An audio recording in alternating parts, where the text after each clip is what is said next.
इब्राहिम कौन थे? मैं अपने तमाम दोस्तों को बाइबल स्टडी चैनल में वेलकम कहता हूँ और आज हम इब्राहिम के बारे में जानेंगे और ये सीखेंगे कि उनकी ज़िंदगी से हमारे लिए क्या सबक है। बाइबल में इब्राहिम का अक्सर ज़िक्र किया जाता है। किताब पैदाइश में इनकी ज़िंदगी की कहानी को बहुत तफसील से दर्ज किया गया है। दर हकीकत इब्राहिम के बारे में बहुत ज़्यादा मालूमात हैं, लेकिन मैं सिर्फ कुछ चंद अहम नुकात का ज़िक्र करूँगा। आप बाइबल की किताब पैदाइश में 12 बाब से 25 बाब तक इब्राहिम के बारे में पूरी कहानी पढ़ सकते हैं।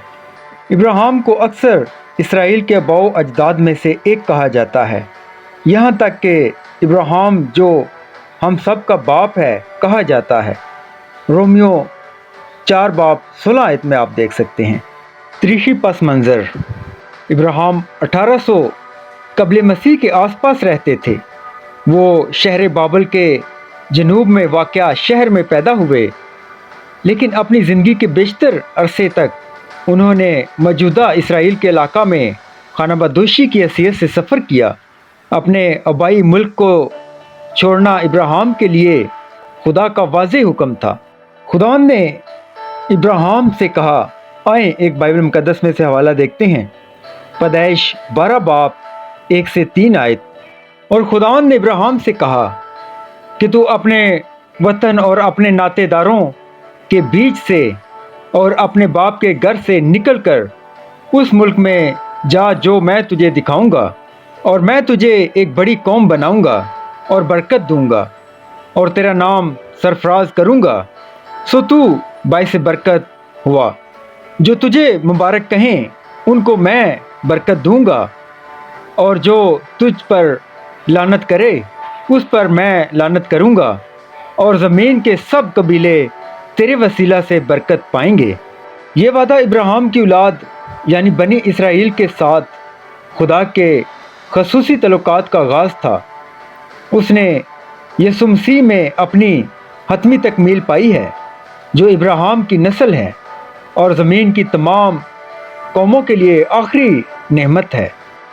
इब्राहिम को तवील इंतज़ार करना पड़ा। खुदा ने इब्राहिम को उस वक़्त बुलाया था जब वो 75 साल का था। उस वक़्त तक इब्राहिम और उसकी बीवी की कोई औलाद नहीं थी, और फिर भी खुदा ने उसे औलाद देने का वादा किया था। ये इब्राहिम के लिए एक जद्दोजहद थी, और यहाँ तक कि उसने अपनी एक नौकर से शादी करके उसके ज़रिए बेटा पैदा करके खुद इस मसले को हल करने की कोशिश की थी। लेकिन मुख्तलिफ मौके पर खुदा ने उसे अपने वादे की यकीन दहानी कराई। बाइबल हमें खुदावंद के साथ इब्राहिम के मुकाबलों के बारे में एक करीबी सबक देती है, जैसे पैदाइश 15 बाब 1 से 6 आयत में है। इन बातों के बाद खुदावंद का कलाम रोया में इब्राहिम पर नाज़िल हुआ और उसने फरमाया, आ इब्राहिम तू मत डर, मैं तेरी सुपर और तेरा बहुत बड़ा अजर हूँ।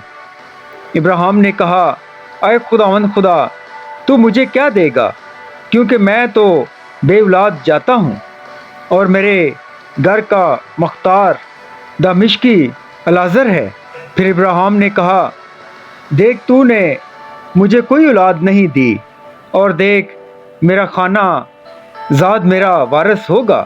तब खुदावंद का कलाम उस पर नाज़िल हुआ और उसने फरमाया, ये तेरा वारिस ना होगा, बल्कि वो जो तेरे सलब से पैदा होगा वही तेरा वारिस होगा।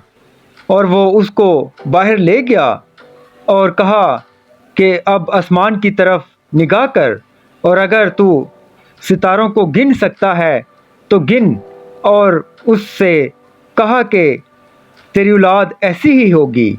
और वो खुदावंद पर ईमान लाया और उसके हक़ में उसे रास्तबाजी में शुमार किया।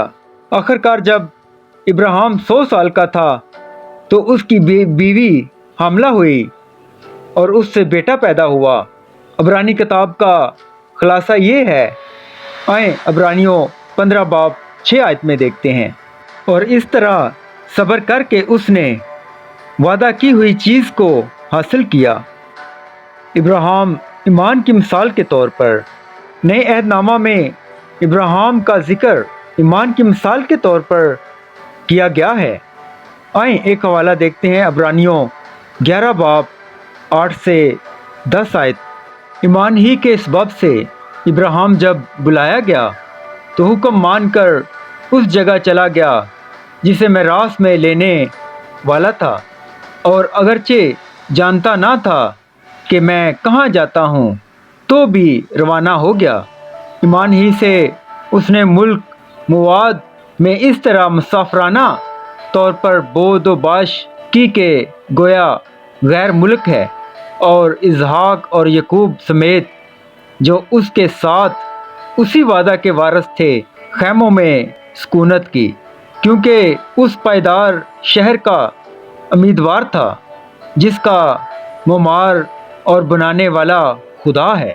बाद में उसकी ज़िंदगी में जब उसका बेटा इसहाक पैदा हुआ तो इब्राहिम के ईमान को एक बार फिर आजमाया गया।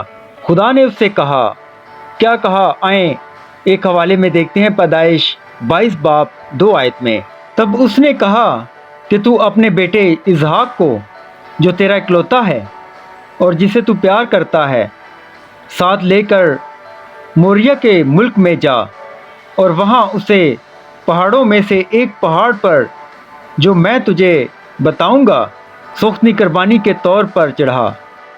इब्राहिम की ज़िंदगी का ये सबसे मुश्किल लम्हा रहा होगा, लेकिन खुदा पर उसका ईमान उसके शक व शबाब और मज़ाहमत से ज़्यादा मजबूत था। आए बाइबल मुक़द्दस में से एक और हवाला देखते हैं, इब्रानियों 11 बाब 17 से 19 आयत। ईमान ही से इब्राहिम ने आजमाइश के वक़्त इसहाक को नज़र गुजराना, और जिसने वादे को सच मान लिया था वो उस अकलौते को नज़र करने लगा, जिसकी बाबत ये कहा गया था कि इसहाक ही से तेरी नस्ल कहलाएगी, क्योंकि वो समझा कि खुदा मुर्दों में से जलाने पर भी कादिर है। चुनांचा उन्हीं में से तमसील के तौर पर वो उसे फिर मिला। आखिर में इसहाक को बचा लिया गया, क्योंकि खुदा ने एक मेंढा मुहैया किया जो लड़के की बजाय पेश किया जाता था। ये यीशु मसीह की तमाम ईमानदारों बाशमूल इब्राहिम के लिए मौत की एक ताकतवर तस्वीर है। इब्राहिम यहूदियों और तमाम ईमानदारों का बाप है। इब्राहिम अपने बेटे इसहाक और पोते यकूब के साथ मिलकर बनी इसराइल का आबा अजदाद है। खुदा ने इब्राहिम से जो अहद किया था वो बाद की नस्लों को मुंतकिल किया गया, और इसराइलियों को कौमों में एक ख़ास मकाम दिया गया। उन्हें इब्राहिम की औलाद होने पर फ़ख्र था, लेकिन खुदा ने वादा किया था कि इब्राहिम के ज़रिए दूसरी कौमों को भी बरकत दी जाएगी, और यीशु मसीह की वज़ारत ने उसे पूरा किया। जैसा कि पौलुस रसूल बयान करते हैं कि आइए एक हवाला देखते हैं, इफिसियों 3 बाब 6 आयत। यानी ये कि मसीह यीशु में गैर कौमें खुशखबरी के वसीला से मिरास में शरीक और बदन में शामिल और वादों में दाखिल हैं। ज़्यादातर लोग हयातियाती मायनों में इब्राहिम की औलाद नहीं हैं, लेकिन इसके बावजूद उसे हम सब का बाप कहा जाता है, क्योंकि वो इस बासियत ईमान की एक मिसाल हैं जिस पर हम सब को अमल करना चाहिए। आइए एक हवाला देखते हैं, रोमियो 4 बाब 16 और 17 आयत। इसी वास्ते वो मिरास ईमान से मिलती है ताकि फजल के तौर पर हो, और वो वादा कुल नस्ल के लिए कायम रहे, ना सिर्फ उस नस्ल के लिए जो शरीयत वाली है, बल्कि उसके लिए भी जो इब्राहिम की मानंद ईमान वाली है। वही हम सब का बाप है। अब आखिर में हम ये देखते हैं कि हमारे लिए क्या सबक है।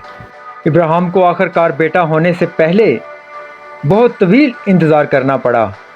उस वक़्त तक वो और उसकी बीवी इतने बूढ़े हो चुके थे कि अब बच्चे पैदा करना फितरी तौर पर नामुमकिन हो चुका था, और फिर भी खुदा ने अपना वादा पूरा कर दिया। अगर हमें कभी खुदा का इंतज़ार करना पड़े ताकि वो अपने वादों को पूरा कर सके, तो आएँ इब्राहिम की कहानी को याद रखें और खुदावंद पर भरोसा करते रहें। इब्राहिम का ईमान कामिल नहीं था। बाज़ औक़ात वो मायूस हो जाता था या गलत इंतखाब करता था। मिसाल के तौर पर जब उसने अपनी नौकर से शादी की ताकि उसके यहाँ बच्चे पैदा हों, या जब उसने बताया कि उसकी बीवी सिर्फ उसकी बहन है, तो फ़िरौन उसकी बीवी को अपने लिए ले गया। आप पैदाइश 12 बाब 10 से 20 आयत आप देख सकते हैं। लेकिन इसकी ज़िंदगी का खुलासा ये है। आएँ बाइबल मुक़द्दस में से एक हवाला देखते हैं।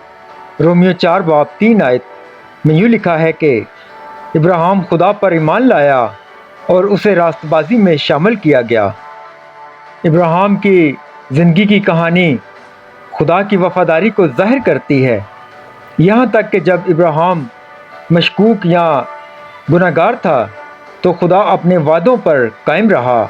उसने इब्राहिम को बेटा दिया और इब्राहिम को ज़मीन की तमाम कौमों के लिए बरकत बख्शी।